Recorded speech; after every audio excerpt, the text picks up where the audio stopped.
وَلَا تَلْبِسُوا الْحَقَّ بِالْبَاطِلِ، اور نہ ہی حق و باطل کی آمیزش کرو، وَتَكْتُمُوا الْحَقَّ،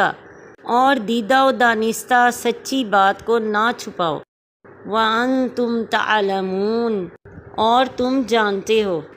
یہودی علماء نبی صلی اللہ علیہ وسلم کی عظمت و نبوت سے متعلق تورات کی آیات چھپاتے بھی تھے،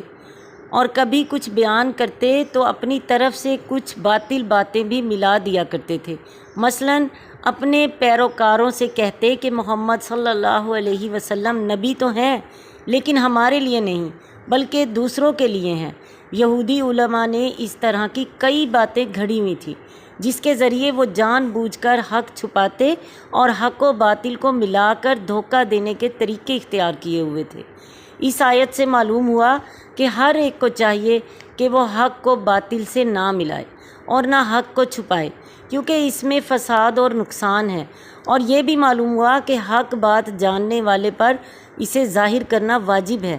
اور حق بات چھپانا اس پر حرام ہے۔